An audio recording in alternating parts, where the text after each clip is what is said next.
We are DeliverMe, an online service for ordering food, in-house items, and beverages. We decided to become a delivery service after I talked to my friend from home, Andres. Andres works for Postmates, a similar company to ours that delivers products and food items through an application and website. When we inquired if there was a service in the Ann Arbor area that could serve the purpose Postmates serves for its customers, we realized Ann Arbor is one of the few cities that doesn't offer Postmates. Therefore, we performed customer discovery by asking around 40 college students if they would enjoy a service such as Postmates to deliver them virtually any in-house product, food item from restaurants that don't offer delivery, and beverages for a slight extra charge of $5 plus 25 cents depending on how far the establishment was from our location. Most people even knew what Postmates was without us having to tell them because it's so widely used across the country.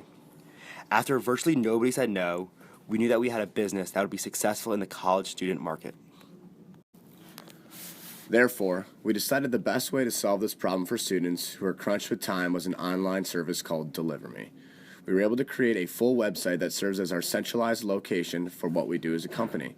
On the website, there are 3 separate tabs offering food, in-house products, and beverages. On the food page, you can click the image of restaurant being offered and be taken to their online menu in a different tab. The same feature can be used for the in-house product establishments such as CVS and Walgreens.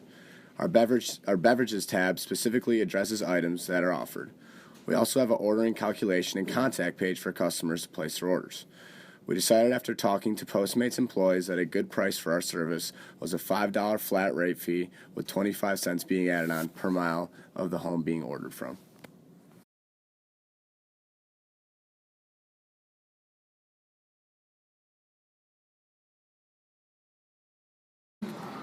A successful pivot for us is when we decided to simply go to libraries and crowded places around campus and walk around with flyers during our free time. We got this idea from Dawn, who compared it to the paperclip group. For us, we would walk through these populated places, handing out flyers for our service and basically asking people if they are hungry. This was successful, and whenever we were available, we would try to sell on the spot. If we went to the library around 7 or 7:30, we could assume that some people ate before coming to the library, but not everyone was able to get dinner before. Selling on the spot was also very effective, and some people felt pressured because they didn't want to say no if they were asked on the spot if they wanted to use our service. We also thought that if someone is not hungry or thinking about food, if someone brings up food to him or her, they might become hungry and want to eat something. Some people were like, now that you mentioned food, I want to use your service. We also noticed that some people wanted to eat because they were so stressed out due to their work.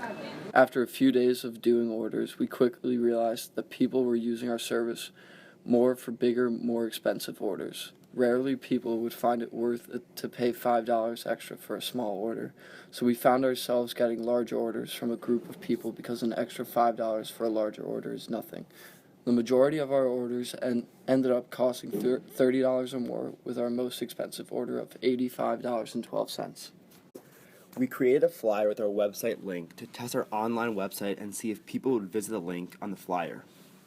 In the beginning, we decided to put our separate numbers and separate Venmo accounts on our flyer. The website originally had specific days for users to call a particular one of us that we predetermined were days we would have the most time to collect and complete orders. We quickly realized we needed to pivot from this because some days were busier than others and things came up that forced us to have the other members complete the orders even though they weren't assigned to that day. After talking to Brett, we created a slush fund Venmo account and created a new number through Google Voice. This allowed the first available person to answer when an order was coming. Additionally, with the slush fund, we didn't have to front money with our own account. We each contribute. To keep track of our orders, we created a spreadsheet that each person was required to fill out the amount after they were completed for the day. This allowed us to see how much profit we were making throughout the process. In all, we made around $230 total in profit. This was very reassuring for us after only running this business for 10 days, after we spent the first few weeks performing customer discovery and creating our online service. We learned throughout this venture is time was the biggest issue for us. As full-time college students, we were short on time and sometimes had to scramble to get orders delivered. We also realized how important it is to leverage mentorship when starting a venture. Without Brett's help, we wouldn't have thought to make a slush fund on Venmo to help front money or to use Google Voice to interconnect all our phones. This helped us tremendously. Lastly, we learned Michigan students are very busy and were willing to pay a $5 upcharge on food items, in-house products, and beverages because it was convenient for them. We learned that students mostly ordered food from our service as well, since a lot of our restaurants didn't offer delivery. The convenience factor made it worth the upcharge for our customers. Having 4 outgoing salesmen to pass out flyers and promote our service helped us be successful.